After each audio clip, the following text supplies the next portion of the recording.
discussed a wide range of potential nation-building projects, including, and this is far from exhaustive, the Western and Arctic Corridor, which, amongst other things, connects energy, critical minerals, and trade infrastructure, the Eastern Energy Partnership, critical minerals pathways, which include a range of critical mineral projects that premiers can speak to, the next stage of nuclear, from uranium to SMRs to large-scale nuclear, and a series of infrastructure investments for export diversification from ports to rails to last-mile roads.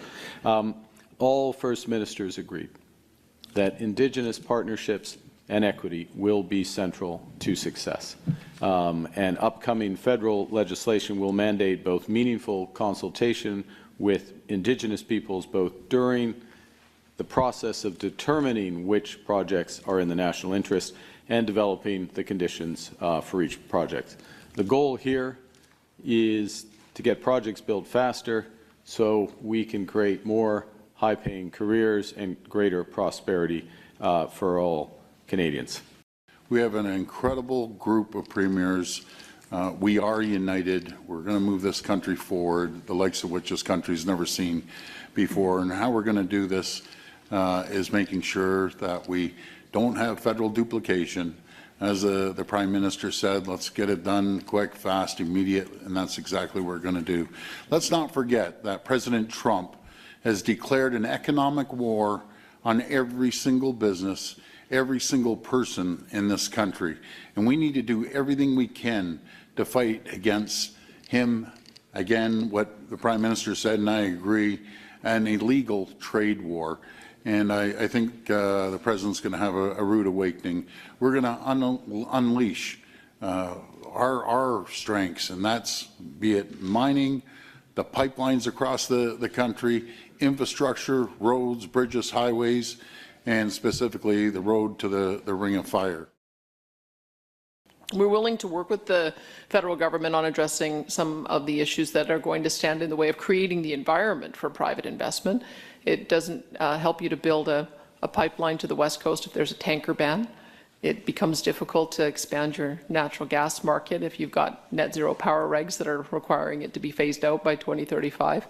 And you can't expand production if you have an emissions cap. So those are future conversations to be had about how we create that environment. But I think what I heard was that the Prime Minister wants to work on a dual track to be able to find some compromises on all of those, and I'm encouraged by that. So quickly tarnished by BC Premier David Eby the day after, who said he doesn't support lifting the ban on oil tankers off his province's northern coast, nor would he back a new pipeline through the northern part of the province. Now, he was speaking from Japan, where he is on a 10-day trade mission. He was represented at the First Minister's meeting by Deputy Premier Nikki Sharma. So, there we have it. Unity one day, and then a tinge of, maybe not, a little bit of water thrown on the parade there, Eddie. What do you think?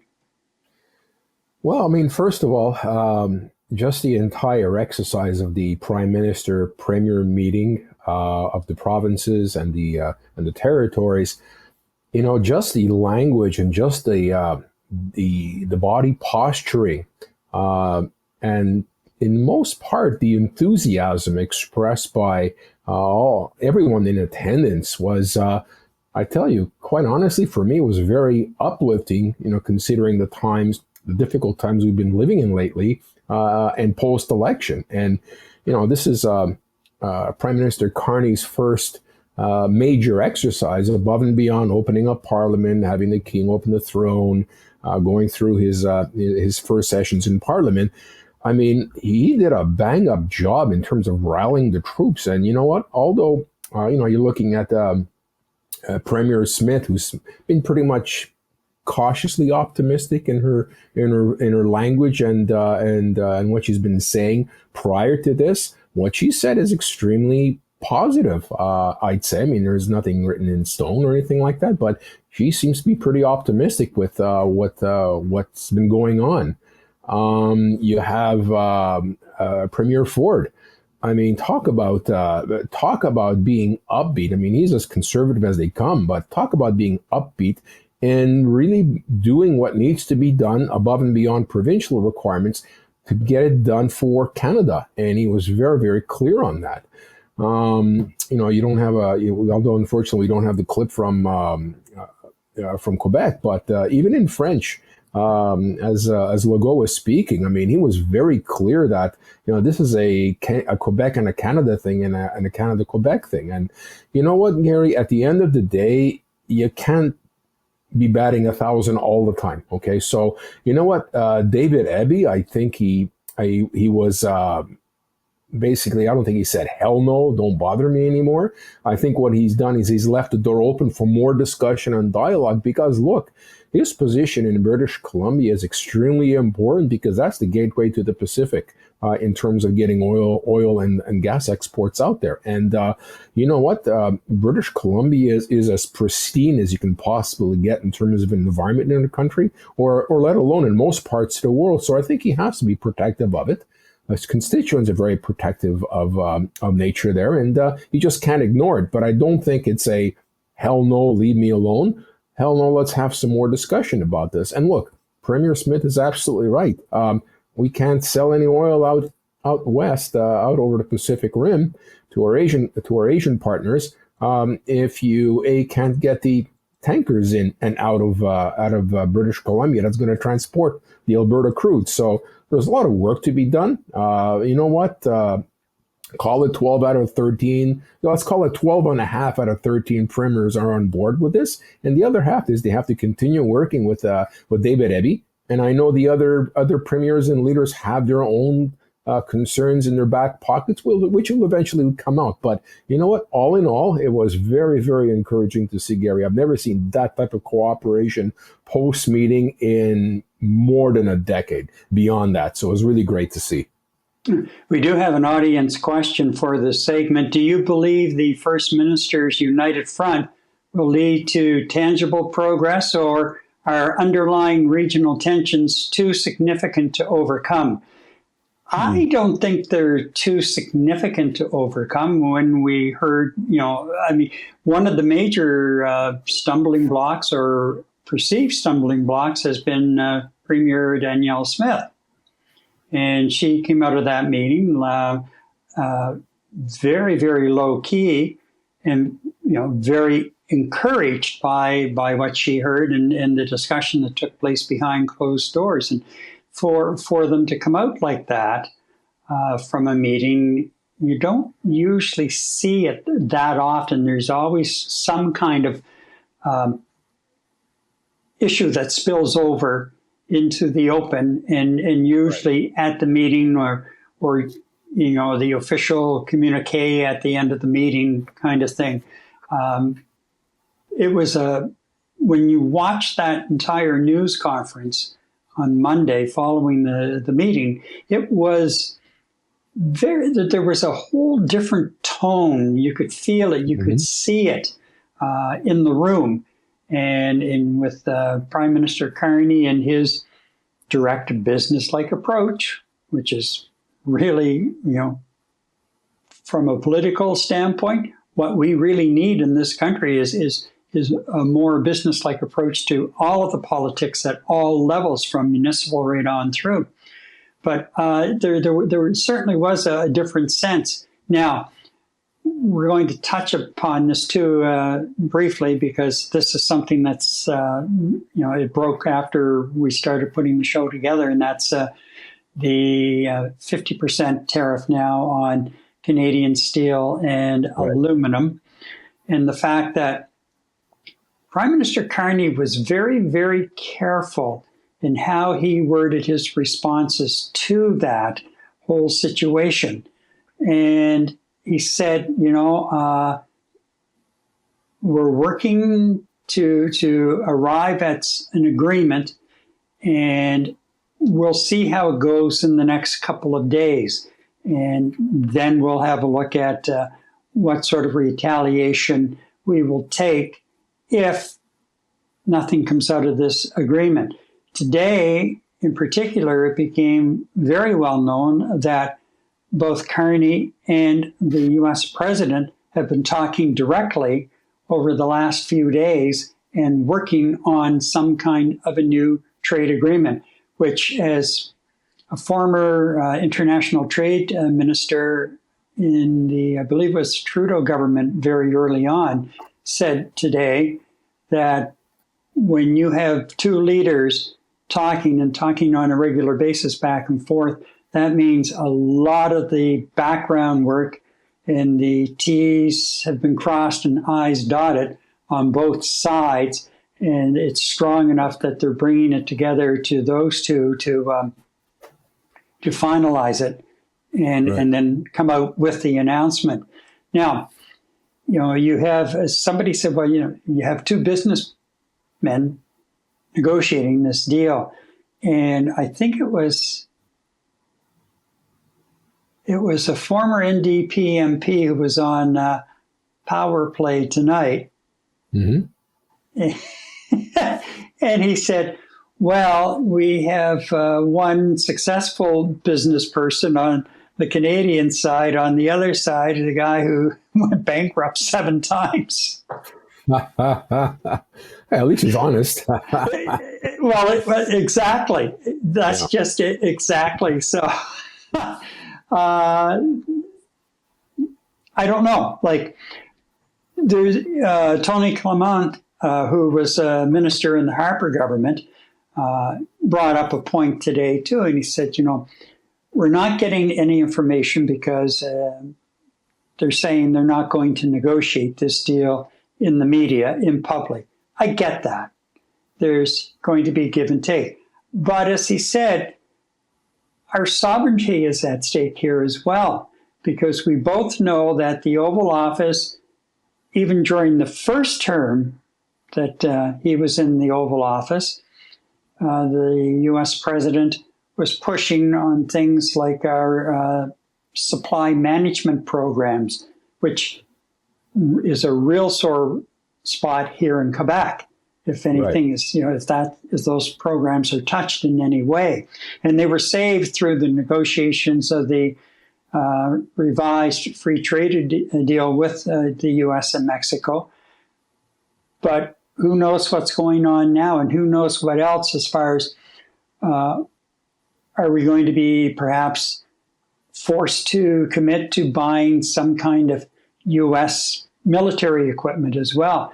All sorts of things are coming into play. And yes, we deserve answers on that. And I think Canadians deserve some kind of input on it before it is signed, sealed, and delivered, because we already gone down this road once with this guy.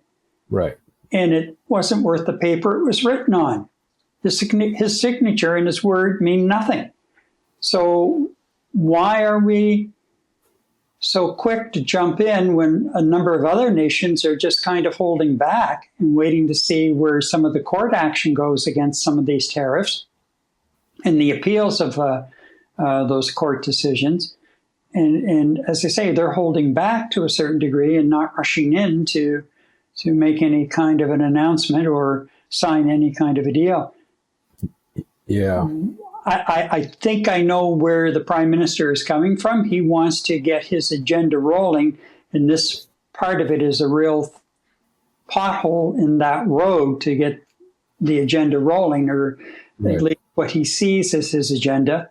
But I think that we have to tread very, very, very carefully as to what we end up giving away or agreeing to massage and open a door, because once you do with this guy, we've got 3 years and 7 months, 3 years and almost 6 months left where he can wreak havoc, because he'll just ignore the terms of the deal, the same as he's ignoring the Constitution and laws of the United States.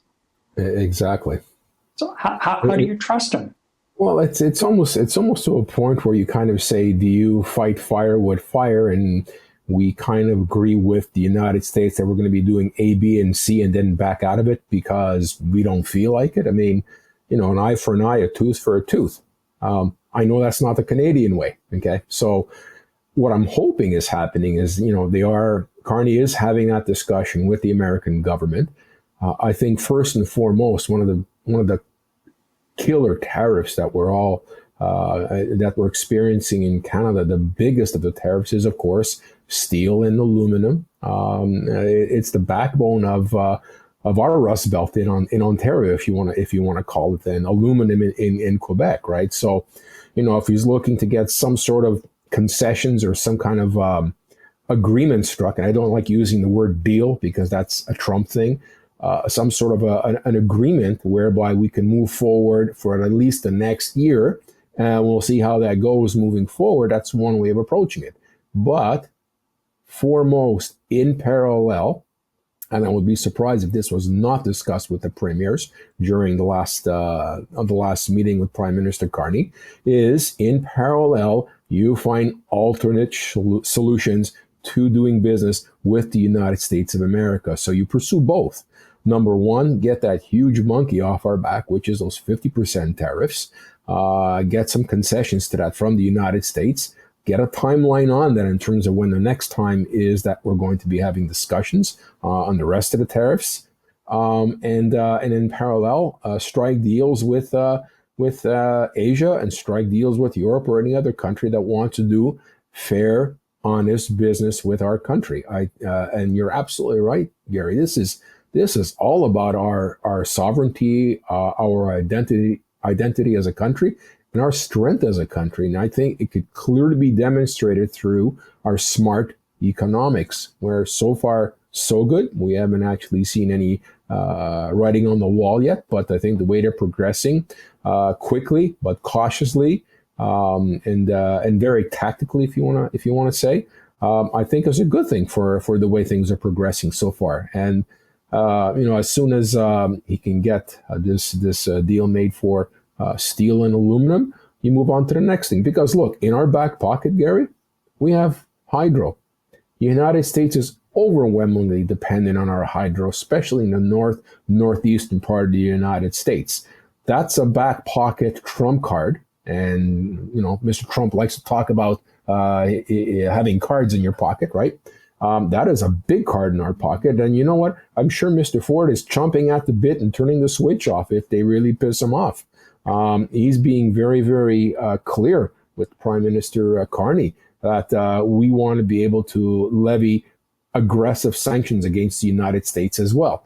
And I think the Canadian Labour Congress was also very adamant about an eye for an eye, a tooth for a tooth, and be very aggressive with it. So, you know what? Stay tuned, Gary. I think it's going to turn out good, where we'll be able to pacify the American government at least get a semi-deal going while we aggressively pursue alternative business partners. And you know what? You mentioned military. Man, you and I have been talking about the F-35s and the Saab Gripen like there's no tomorrow. You know what? I really hope that Prime Minister Carney does not use that as a bargaining chip. I think you and I both agree we're on the hook for 16 F-35s. You know what? We'll take them and we'll sell them to somebody else. Go with something that works for us and where we don't have a dependency on the American military. So, you know what? The United States has, I think Premier Ford is right. United States, watch, listen. There is more to come from your neighbors up north, and it's not going to be pretty. And I think we're at a point where we just can't be pretty with this anymore. So, here for our guys. Yep. And I totally agree with what you said about the way that Ontario Premier Doug Ford framed that comment. We are at war, and we didn't ask for it. It was thrusted upon us, so the gloves are off. And, as the saying goes, elbows up. And Ford today was chomping at the bit. He wanted something thrown back across the 49th parallel to say, this is not right, and this is you're going to feel it as much as we are. Boom. But the Prime Minister is still, he has his game plan, I guess, And hopefully it's going I to, think so. to work out for him. And he's holding his cards close to his chest too. Yeah, very much so. So hopefully, he's on the right track. But again, I just keep coming back to the fact you cannot trust the man who is occupying the U.S. presidency at the moment. You just can't trust him. His word and his, as I say, signature mean absolutely nothing. Now, coming back to Monday's meeting and the premiers, there were a few more agreements or memorandums of agreement signed between some of the provinces, again, working on alleviating those interprovincial trade barriers. So there has been more happening in the last 3 months in that area than what we have witnessed in the last 10 years. Easy. Yeah. So that's, to me, is a significant point of progress. And we just have to keep it going. And of course, the federal government, the Prime Minister has said he is moving to ensure that all federal interprovincial regulations are removed by Canada Day, which is not that far away now. So he has to roll that through Parliament. So I sense there